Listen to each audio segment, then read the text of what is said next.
Not gonna lie, at the moment, can't think of a bigger waste of my time than this show.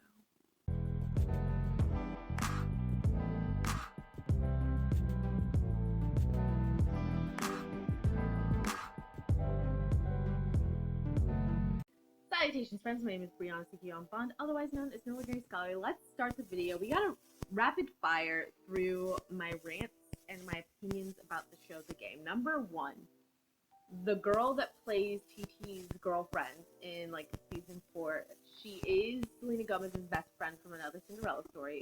Two, Drew Sidora and Megan Good are the same person. At the very least, I'd be willing to consider that maybe they're sisters, but they're not related at all. Bullshit. It's the same person. It's the same person. I'm watching Harlem starring Megan Good, and that is also Drew Sidora. It's the same person. Three, oh my god, the downfall of Melanie has never been worse. Like, I liked her, I felt for her for a while, and then she just got so fucking annoying. Like, bitch, you're telling me you're rushing your wedding because you want to be the first at something. You couldn't get the first baby, so you want to be the first at something. And then you settle for having your wedding on the day of that baby's birth. You cannot convince me that you cannot convince me that this woman went at least 2 years not being a brat about sharing her anniversary with that kid's birthday.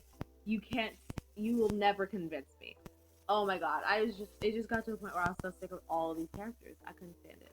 I could not stand it. Also, I let it slide.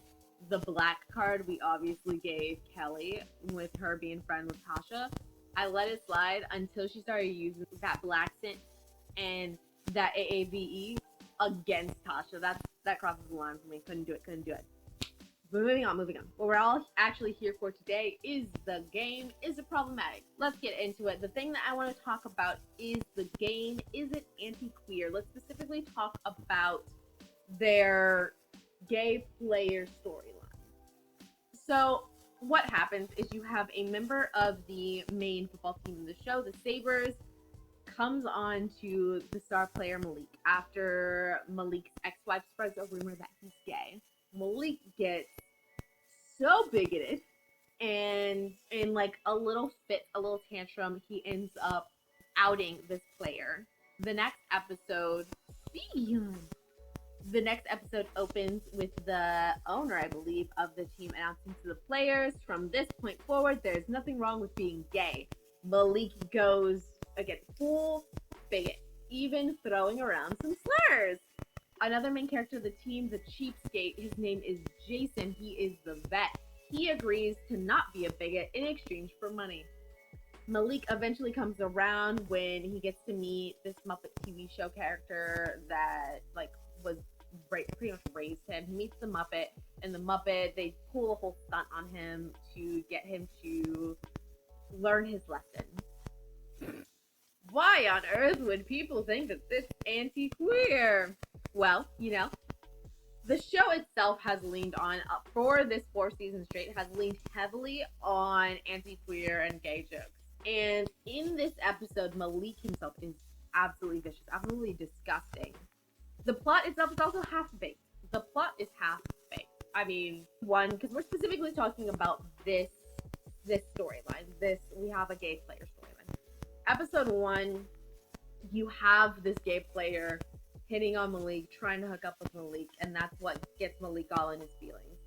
Episode 2, apparently that guy has a long-term boyfriend that we want to join the crew of the teen girlfriends and the women of the players. And then inside of that moment, you have them defending making anti-queer jokes. I, believe it or not, do not think that it's anti-queer. Hear me out. I think, and again, we're only talking about this one storyline. I do think they're definitely being anti-queer, like the 3 seasons up to this. But here in this one, in these 2 episodes we're talking about, the goal of the narrative is to get the message across that there's nothing wrong being gay. But we're doing that within the narrative. I think you have 2 things going on here. You have one, the scenario where you're just trying to get the message across and reach out to these characters who reflect a lot of people who won't come to terms with their own bigotry or wouldn't even want to change their ways for the good of it all, knowing that it's bad. Do you see him just grabbing me? I don't know if you can see on camera, this dude's grabbing me. But they really wouldn't want to come to terms with their cruelty, or wouldn't even want to change it knowing that it's cruel.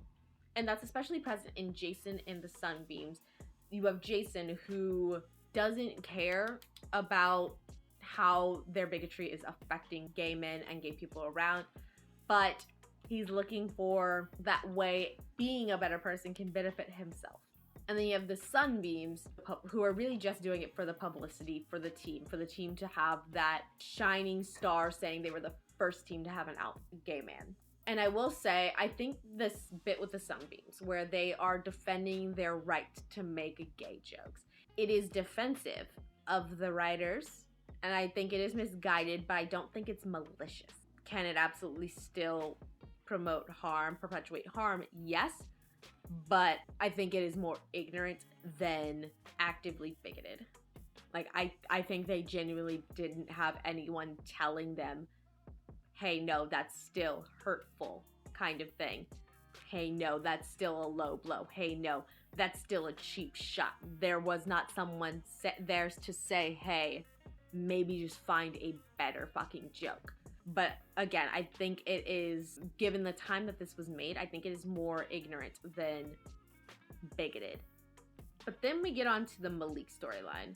And this, I think, expands away from that shallow, basic thing that we get with the other storylines into some real intentional storytelling. Because within the narrative, it would have made sense for him to simply be bribed. The whole episode is starting out, he just really wants to be in this video with this Muppet character that meant so much to him from growing up. He could have simply been bribed by being allowed to be in this show with that character. But instead, they went a step further to explain why that bigotry was wrong and why it was nonsensical. They had him learn, and they had him apologize and call out his own actions. They had him say, hey, what I did, I believe his exact words were, what I was saying, the things I was doing, that was absolutely foul. And the reason I think that this is an intentional move, that this is something that they just actually believed in, is because they had more to lose than to gain by doing this. The Black community to this day is still very anti-queer. So I can't imagine that at this time this would have been well received. And the show really could have just stopped making the jokes and said nothing about it, gone on with their day and been fine. But instead they brought to light what their role in this harm has been and stated how they want to make that change. So yeah, while there are a lot of moments of harshness, of viciousness towards queerness in this episode, I don't think that those moments are what are meant to reflect the creators' views in these episodes. I think it is really their attempt at apologizing for how they've done wrong and trying to make a promise to do better in the future. But with that being said, my exclaimer for probably this whole series is going to be whether or not the creators themselves believe in or trying to tell an anti-queer, bigoted story. That has nothing to do with whether or not seeing those phrases, those slurs, triggers you personally. It is absolutely possible to have a shitty main character in a story that does good, but also have that shitty character make you feel bad.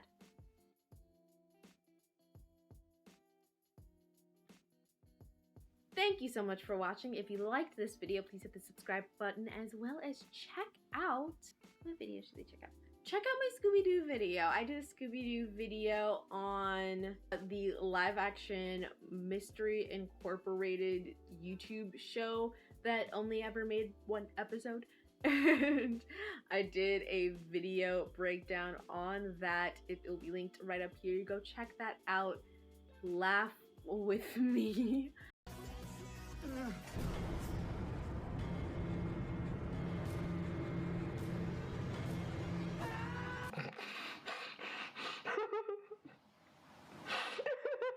What was that? Wait, what was that? Oh my god, wait.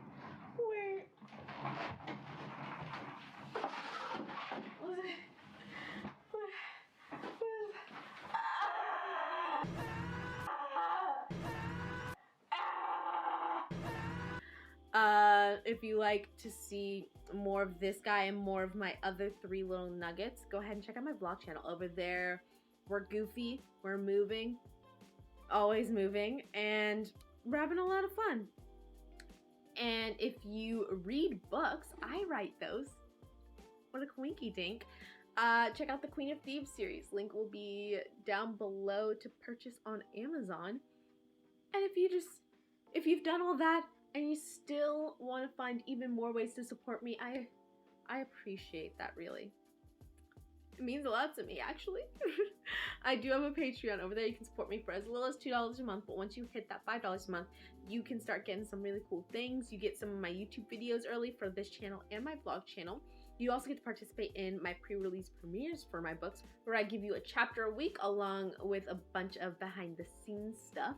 And, you know, we get to party, share, chat, and stuff all leading up to the premiere of the book. If any of that sounds good to you, please check out all the links down below. Thank you so much for watching, and until next time, valedictions, friends.